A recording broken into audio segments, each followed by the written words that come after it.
Hi, I'm Angela Non. I'm Ariana Kempis. And this is BRB Crying.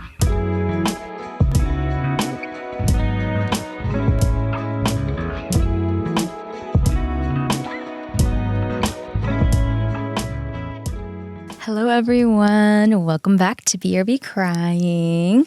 I'm Ariana, also known as Arns. And I'm Angela, also known as Nins.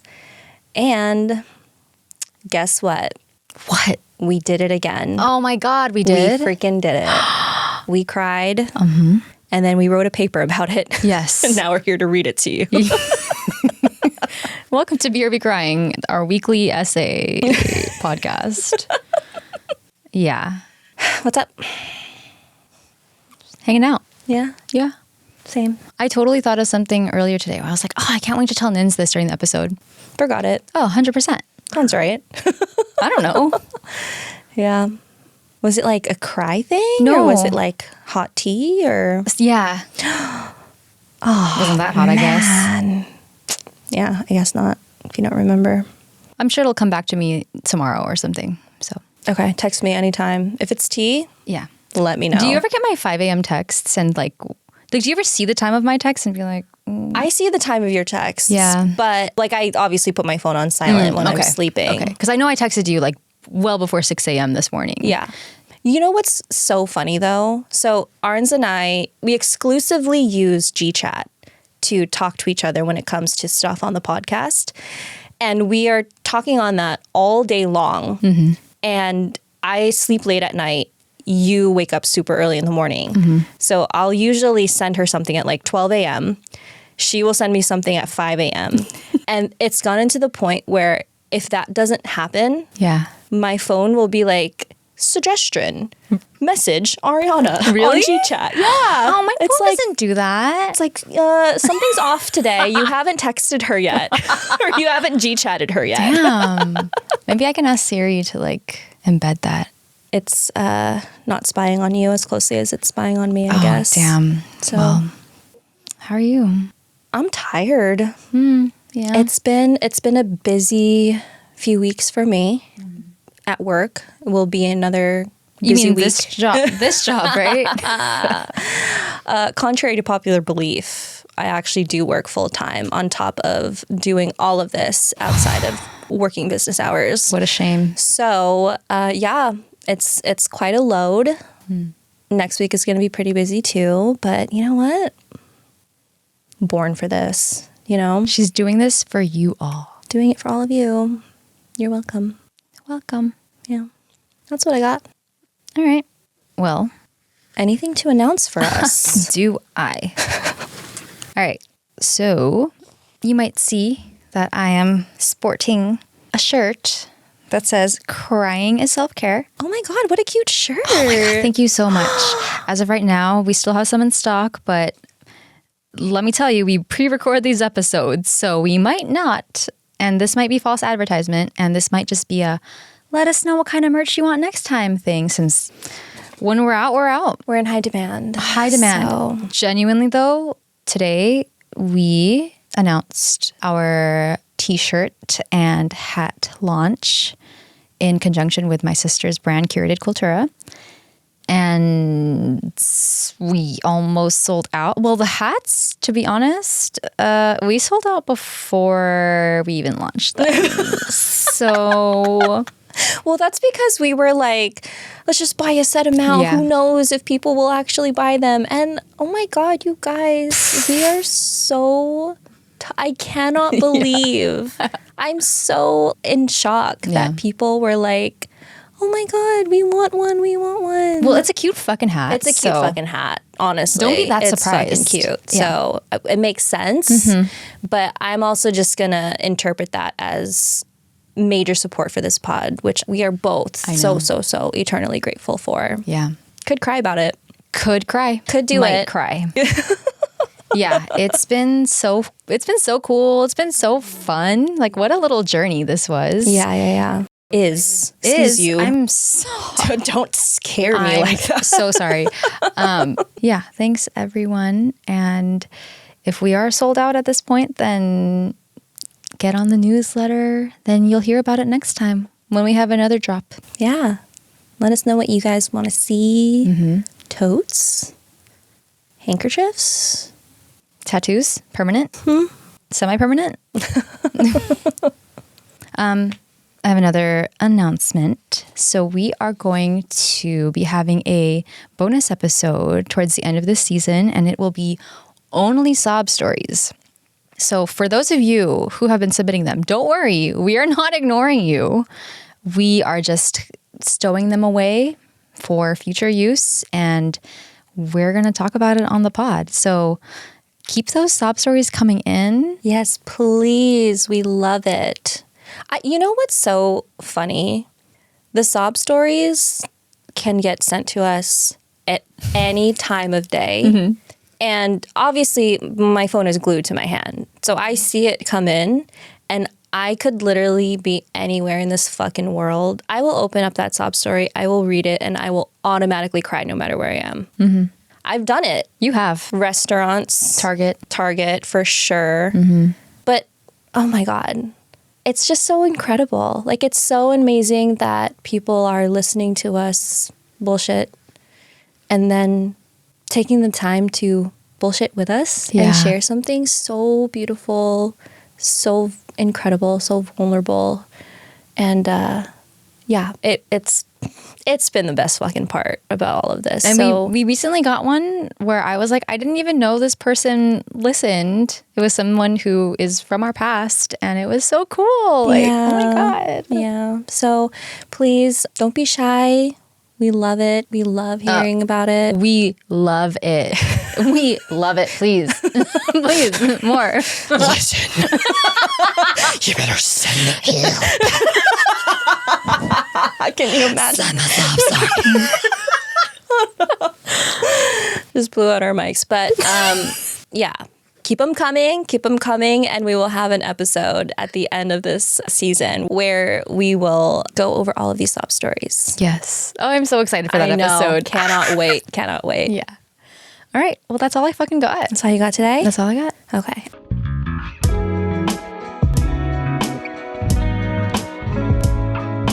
Starting us off today, I am Arns? starting us off. I don't know why I did a dance. I have a really sad one.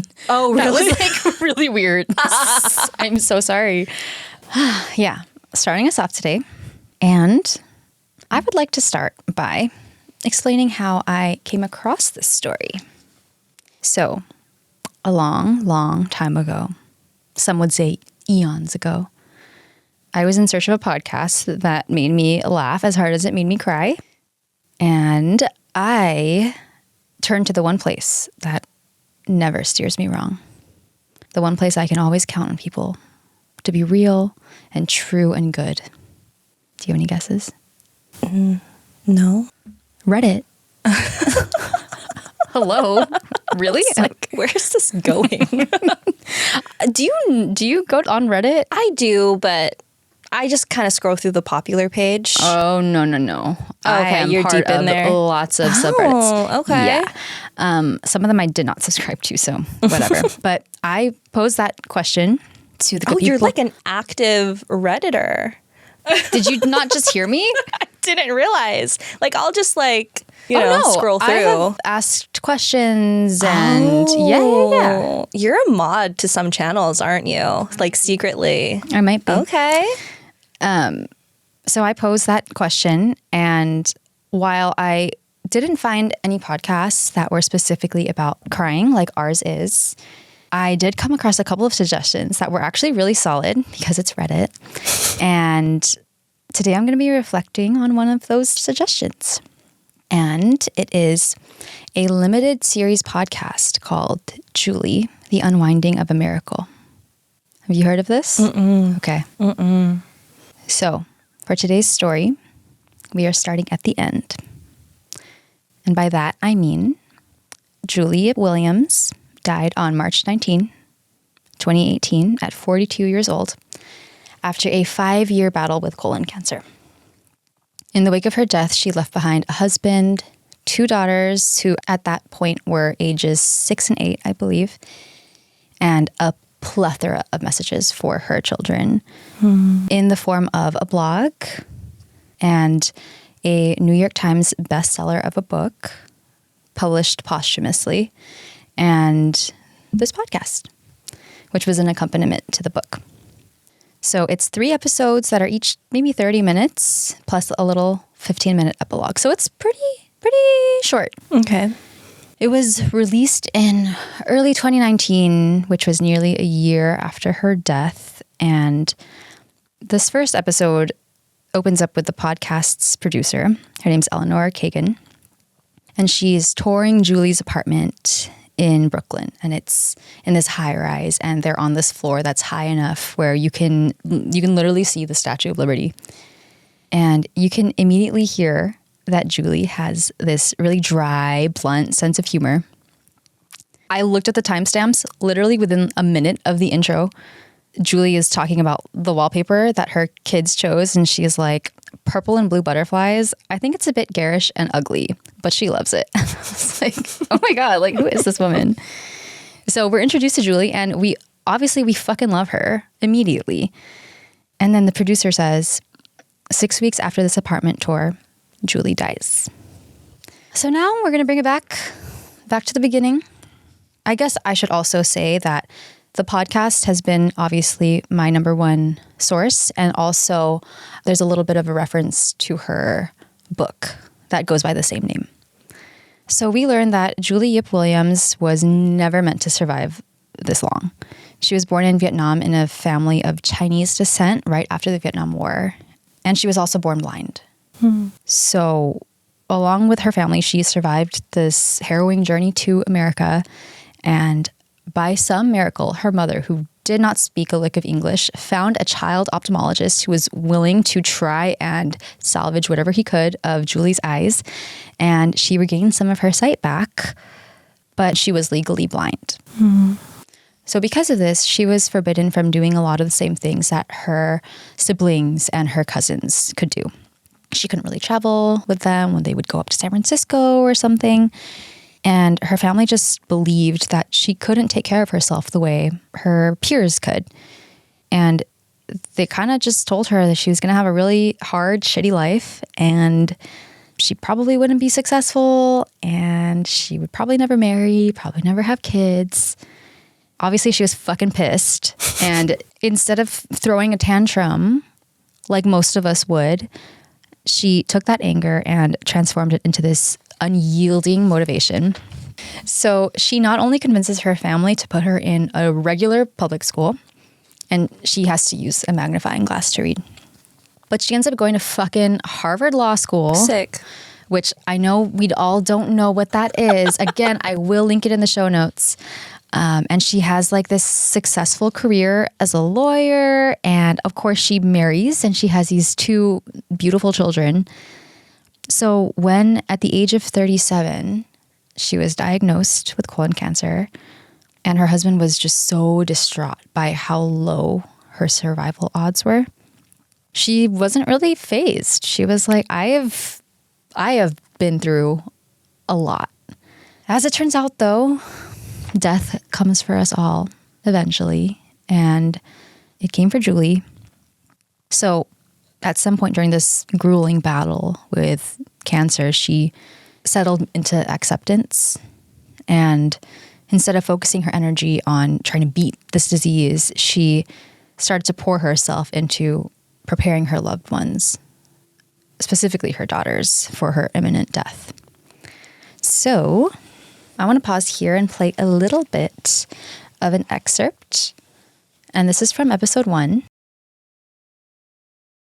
So I just played a little clip for Nins. And in this quote, Julie is writing a letter to her daughters. And their family's big on piano and violin. So in her letter, she says, "Sometimes when you practice your instruments, I close my eyes so I can hear better. And when I do, I am often overcome with this absolute knowing that whenever you play the violin or the piano, when you play it with passion and commitment, the music with its special power will beckon me and I will be there." And in her book, she continues this letter and she says, "Even long after you've chosen to stop playing, I will still come to you in those extraordinary and ordinary moments in life when you live with a complete passion and commitment. It might be while you're standing atop a mountain, marveling at exceptional beauty and filled with pride in your ability to reach the summit, or when you hold your baby in your arms for the first time, or when you're crying because someone or something has broken your tender heart. Know that your mother once felt as you feel, and that I am there, hugging you and urging you on. So the main reason why Julie started a blog and was so intent on finishing her memoir before she succumbed to cancer was that she wanted to leave something behind for her daughters. So you hear this all throughout the whole podcast. And as they said in the podcast excerpt, the point of it all was not to live as long as possible, but to die as honestly as possible. And earlier in this letter, she reflects a little bit on her daughter's motherless future. And Julie says, "You will be deprived of a mother. As your mother, I wish I could protect you from the pain. But also as your mother, I want you to feel the pain, to live it, embrace it, and then learn from it. Be grateful in a way that only someone who lost her mother so early can, in your understanding of the precariousness and preciousness of life. This is my challenge to you, my sweet girls, to take an ugly tragedy and transform it into a source of beauty, love, strength, courage, and wisdom." Julie. How old are her kids? At this point, they were 6 and 8, and this was back in 2018. So I'm not going to walk through every single aspect of Julie's life. Unfortunately for you all, I'm not going to spend this podcast episode reciting someone else's podcast episode because that would be like weird and probably illegal. All I will say is that Julie's story is incredible, heartbreaking, beautiful, and it's full of so many hard truths that only a person who's really staring death in the face can impart. So I urge you all, please listen to it, read her book. And yeah, the podcast is pretty short, but because this is a podcast about crying, I want to share one of the parts that made me ugly cry a little. So towards the end of the podcast, Julie is weeks away from her death at this point, and her sister and her cousins have flown into New York to spend their last moments with her. And there are a ton of audio clips about them reminiscing on their shared childhood, growing up with parents and grandparents who were just like absolutely negligent. I was laughing out loud at this point. They were talking about like the summers they spent all day at the pool, and they were like, "We didn't know how to swim." like 8 of them just there. They're like, "But we taught ourselves." Fuck. They also talk about going to Circus in Vegas and getting being given $40 worth of quarters, and then they would be left from 9 to 5 while their parents gamble. They were like, okay. So yeah, it's so, oh God, it's so funny. But throughout this whole recollection, they're laughing so hard and they're having such a great time that you almost forget why they're there. And then they start to get into the real stuff. So let me play. It's about a 3-minute clip. And for anyone who wants to listen along, this is episode 3, around the 15.5-minute mark.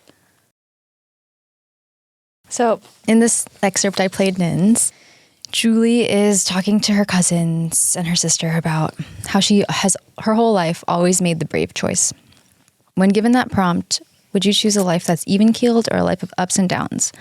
And I always said ups and downs. I'd rather have a life full of lessons and meaning and something more. I want the kids to have stories. And her cousin says, you can hear her cousin's voice breaking, and she's like, "You've been so smart about trying to leave the kids with some memories about you since the day you found out you had cancer." And Julie says, "And memories about you too, all of you." And then her cousin really breaks down, and she says the words that they've all kind of just been skirting around. And she says, "See, I'm going to miss you so much." And Julie quietly says, "I know." And then she says, "Don't worry, I'm going to come haunt you." And I know this all sounds so obvious, and it's a lesson that we come across time and time again, but we spend so much of our life not living, just fucking doing. And we skirt around these topics and avoid these hard conversations. And Even on Julie's deathbed, it took hours of them reminiscing before they finally got to this. And this just kind of broke me because we've spent this whole podcast understanding the legacy that Julie wants to leave for her children and how she's found beauty in experiencing death in this quote unquote unwinding of a miracle, so to speak. But in this moment, we are listening to grief in its rawest form.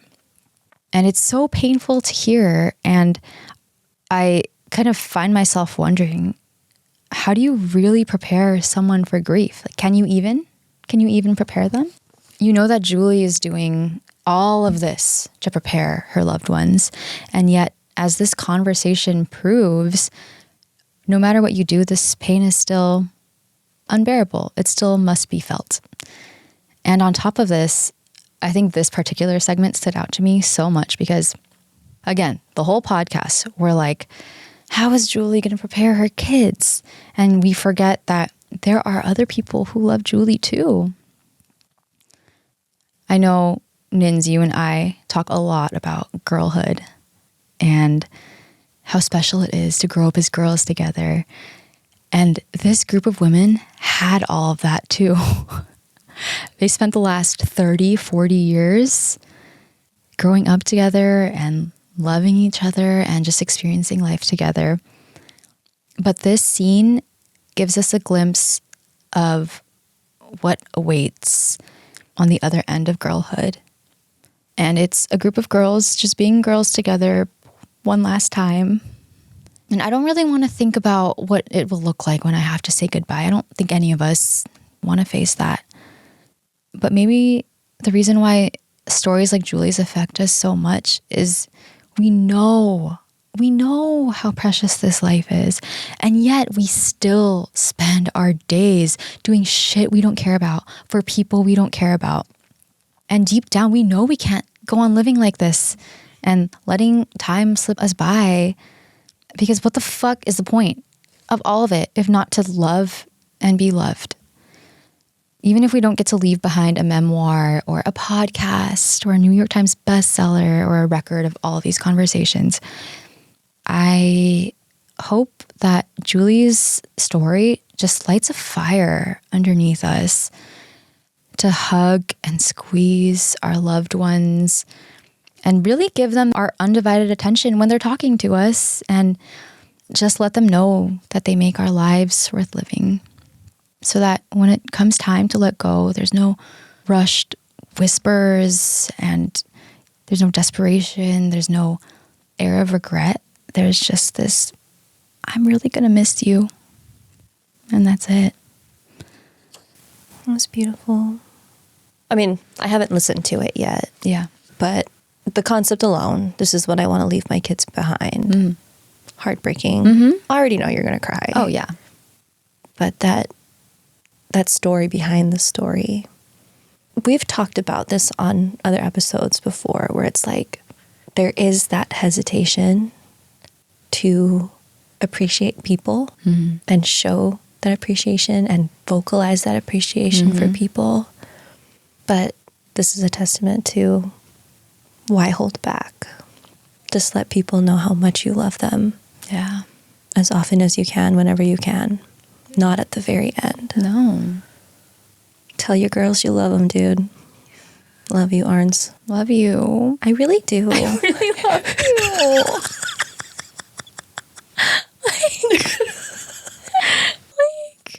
I just hope that I love everyone around me so hard that there's no doubt how much I love them. Yeah. And that truly, like, all that's left to be said is I'm just gonna fucking miss you, you know? Yeah. Thanks, Julie. Thanks, Julie.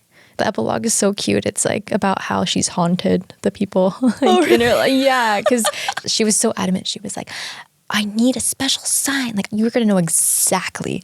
And again, preparing her loved one. She's like, you're going to know exactly when it's like me. And it's just, it's so good. Ugh, it's so good. It's funny because in that clip that you shared, where the cousin was like, I'm just going to miss you so much. It was like immediately a joke, which I get. Yeah. You know, I mean, we're not all walking around being sappy all day long. I mean, we can. You and I can. We could. but we also just have to throw in that humor in there too. It's just so natural. It just comes out. Yeah. But maybe we linger on the I'm gonna miss you part a little bit longer. Yeah. That's okay to feel that. Yeah.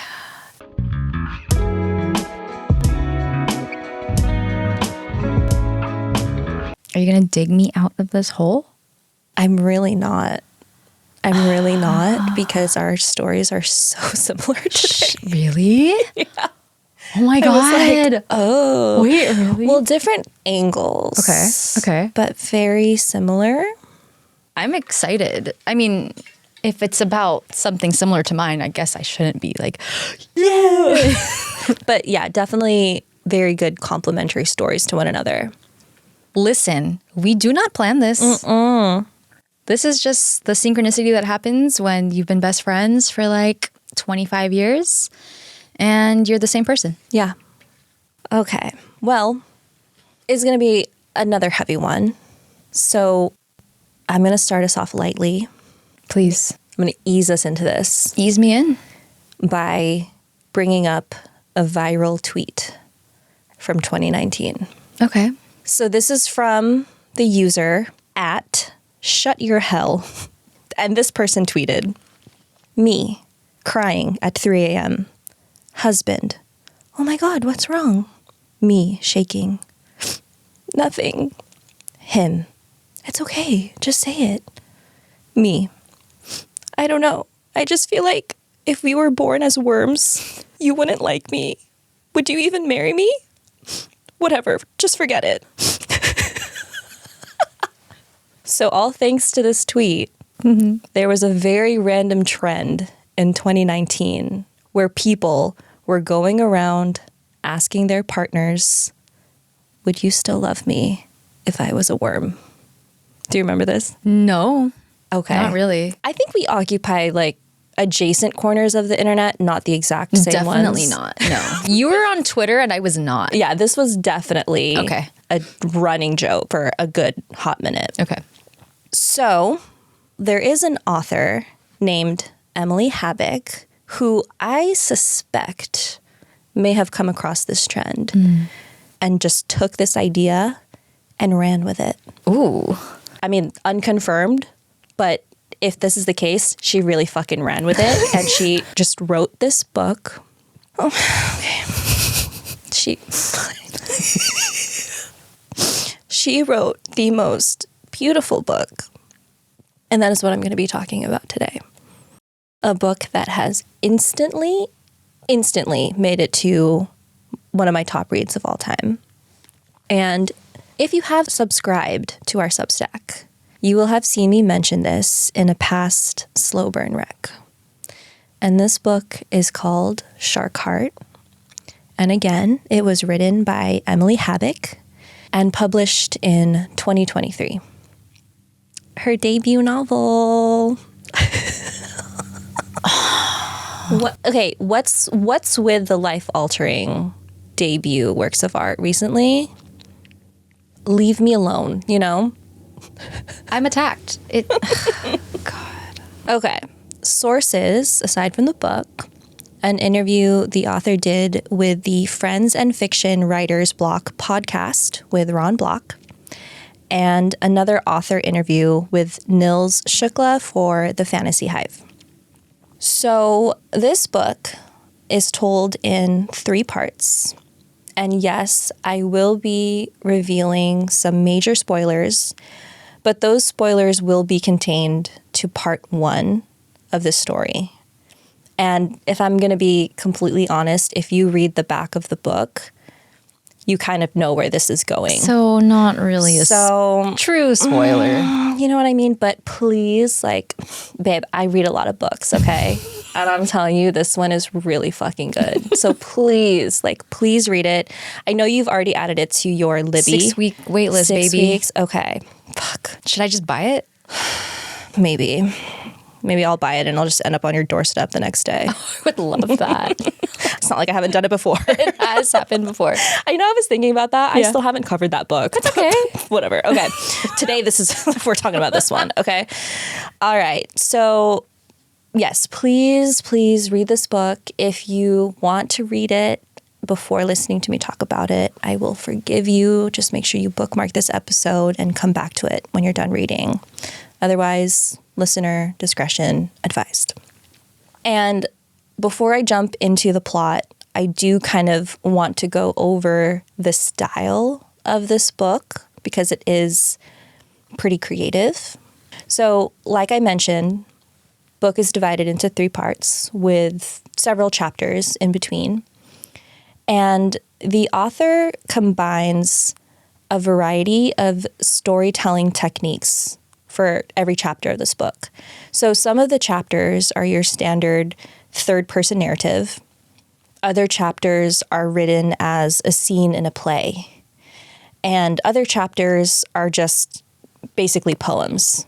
It's like a hodgepodge of writing styles. And the chapters are short, and the writing, while so profound and so beautiful, is not pretentious or intimidating at all.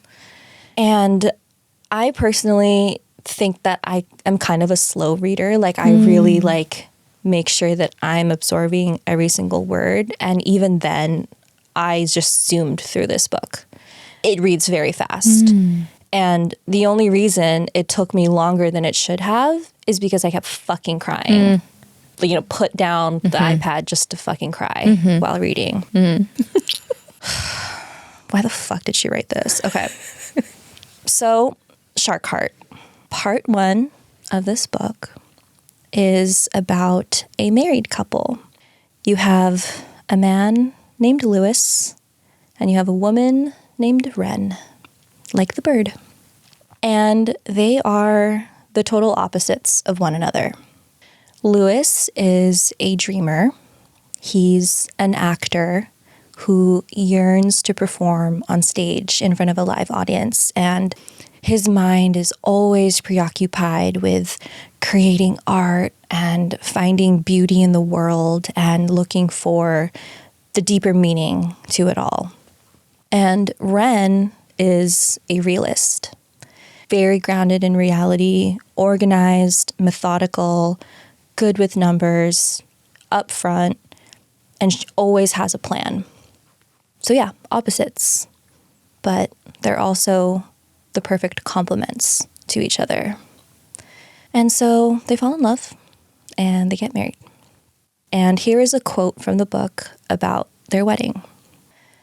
Their wedding was intimate and lovely, but practical, just like their relationship, which had never been an inferno of public passion or an opulent material display of caring. As Lewis held Wren's hand, he thought of her kindness, her intelligence, her inner beauty. Yet, just as he married these known qualities, he also married her vast unknowns, and she his. The most beautiful marriages will bear the weight of challenge one day. But for an evening, the challenge was hypothetical. For an evening, Wren and Lewis were the lucky ones. It was their time to be happy.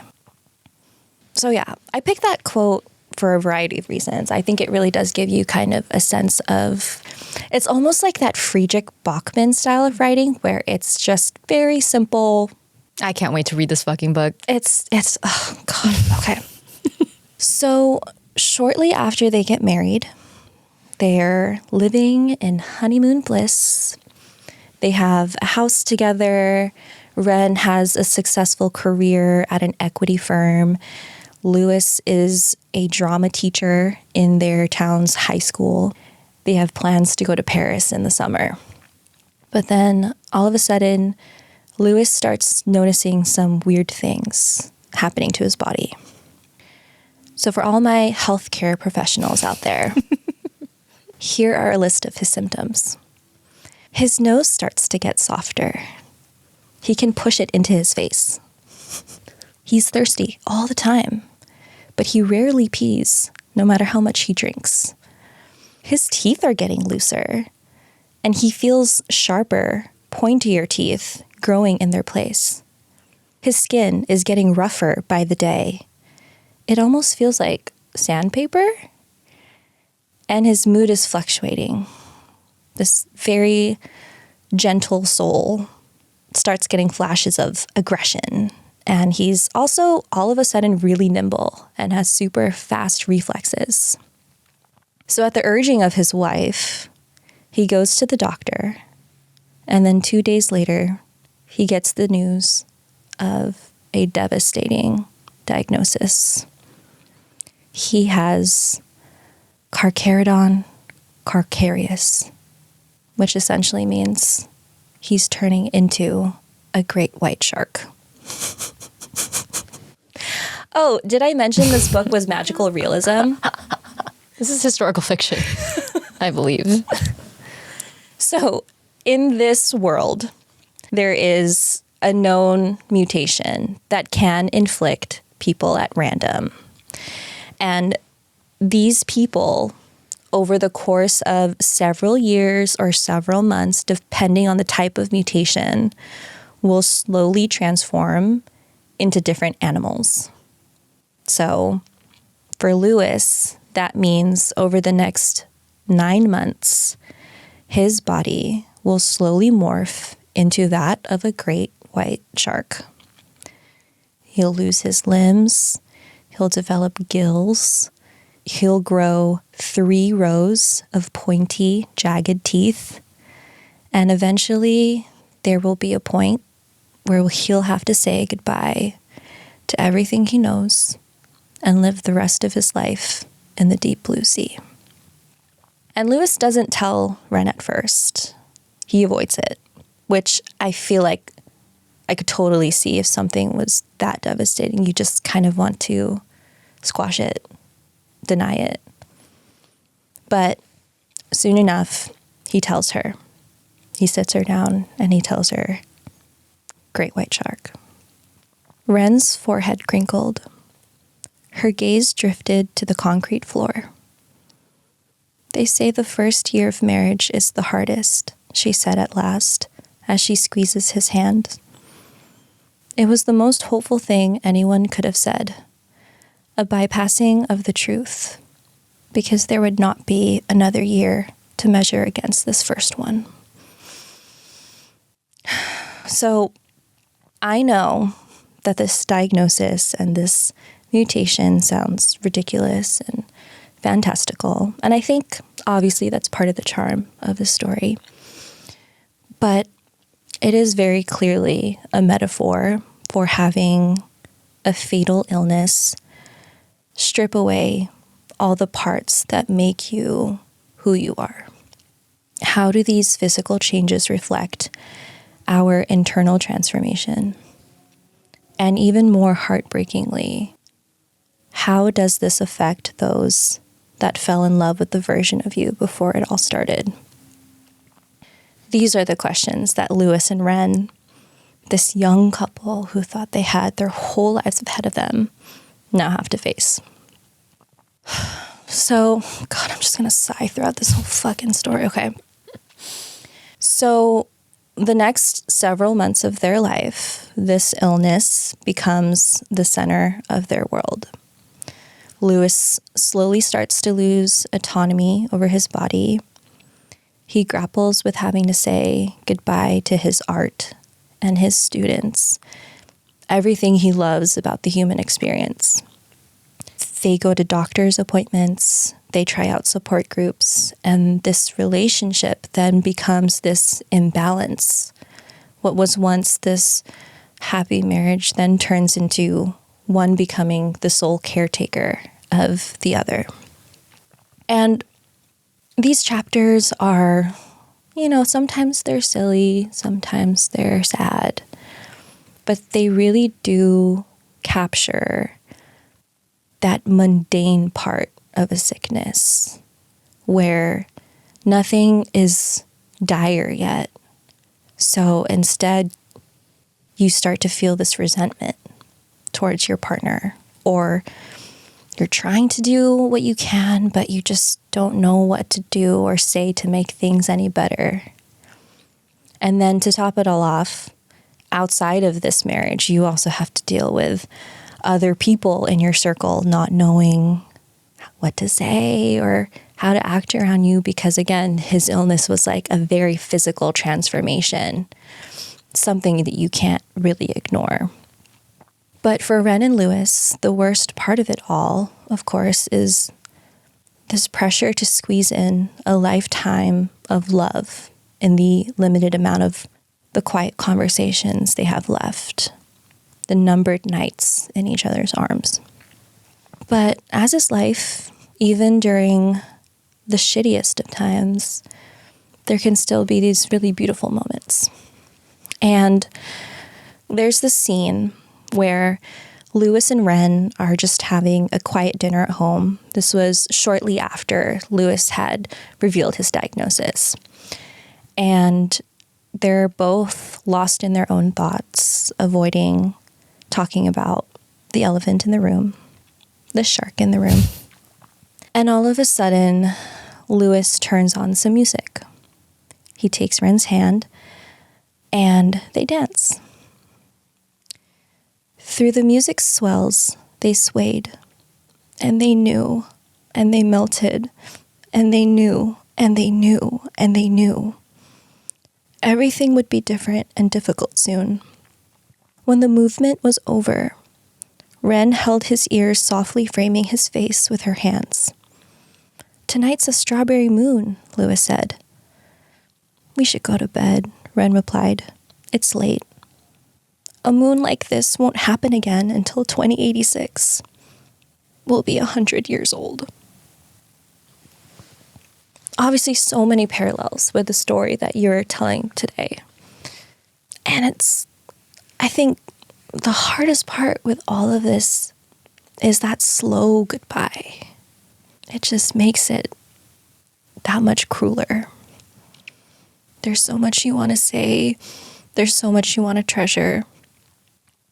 "I can't look at everything hard enough," Lewis whispered into the stars again and again. So every day, Lewis loses more of himself, and yet they still desperately hold on as tight as they can. And as we near the end of part 1, where Lewis's transformation is almost complete, he's wheelchair bound because he has a tail where there should be 2 legs. His head shape is flat and elongated, and he no longer feels comfortable unless he's in the makeshift above ground saltwater pool they set up in the backyard. But even more jarring is the fact that Lewis, this gentle soul, this artist, he's becoming dangerous and violent. He has these moments of rage where he's no longer in control of his body. And after a particularly bad event, the doctors are like, "Listen, it's time." So Lewis and Ren are forced to accept this truth.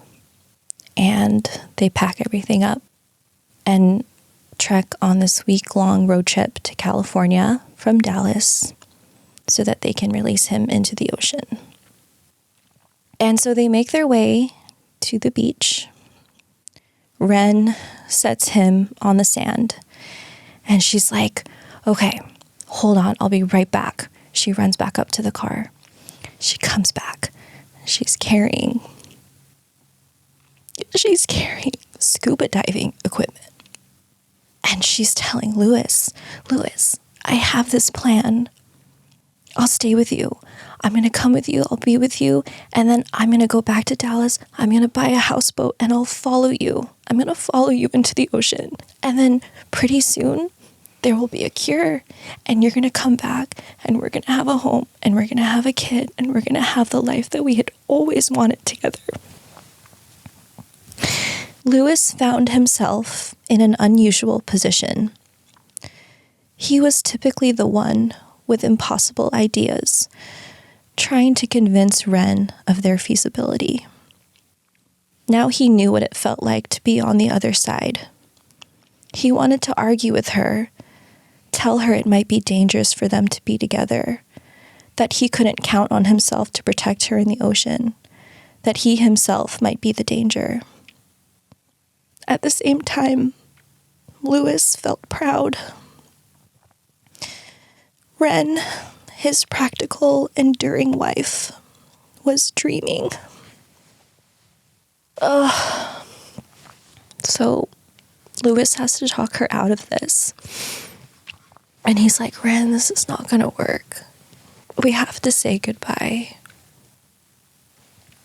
What if this is just the natural order of things? It doesn't mean we don't love each other. Maybe it means we do. And so they have this one last conversation on the beach, and Lewis is telling her all this last minute advice. Call my dad when the bathroom sink gets leaky, and I think I left a box of shirts that I forgot to donate. You can use that to clean the car. All this trivial stuff. And then they say goodbye, and he swims out to the sea. And that's the end of part 1 of this book. A whole ass fucking novel left, and you're already fucking dying crying reading this. But this goodbye wrecked me. Because this whole time we're so focused on this physical, strangely fascinating transformation that Lewis is undergoing. And you're sitting there and you're also dreading the inevitable, that moment where they have to say goodbye. And in this last conversation, you realize that this whole time, Wren was becoming a dreamer, and Lewis was becoming the realist. They were both transformed, not because of this illness, but because they loved each other. They changed one another. And so when we go back to this question that they were asking themselves at the start, what happens when the person I fell in love with isn't the same? This book and this story, this marriage between Lewis and Wren just proves that loving someone means that you love all of them. Everything that they are and everything that they're not and everything they have yet to become. Read the fucking book. Oh my God.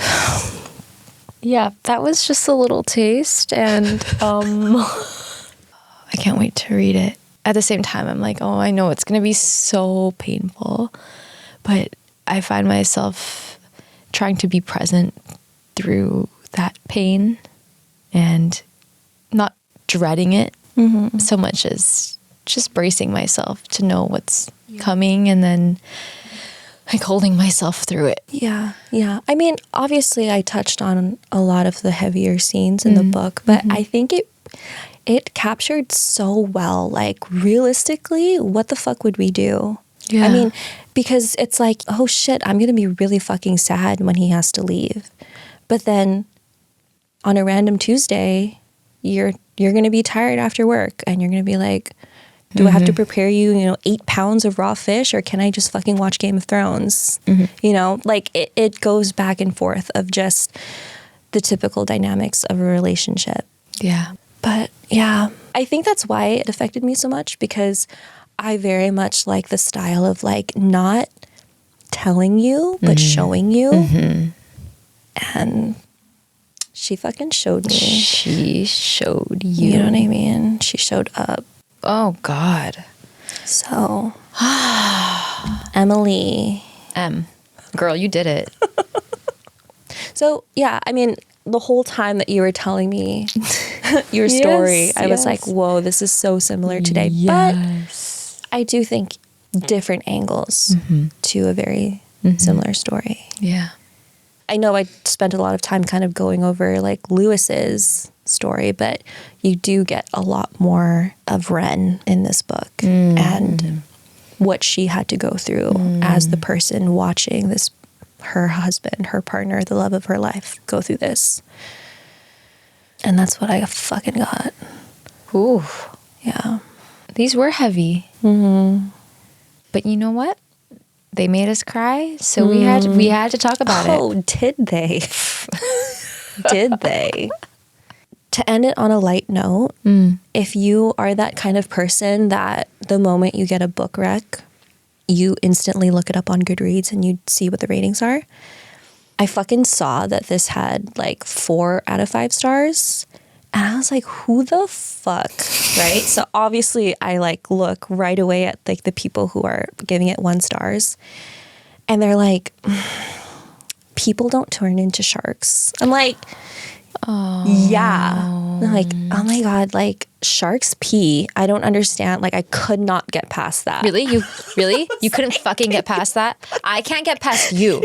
Wow. So annoying. So please, you heard it from me first. If you trust my opinion, don't fucking read those reviews. This book is fucking incredible. So God, that is... You dare. That's like the person on Yelp who says 1 star. They were closed. No, yeah, you get it. I was like, who the fuck is this? Wow. There you go. Ended it a little light. Thank you. And by light, I mean angry. Anything but the sadness. Yeah. Well, thank you for tuning in, everyone. I know this was a little heavier, so thank you for sitting with us and sitting with your emotions and your heartbreak too. Yeah. Listen, life is sad. Mm-hmm. It's also pretty funny. Yeah. We got it both here on the pod. We do. Yeah. And if you want more, follow us on our socials, brbbcrying.podcast.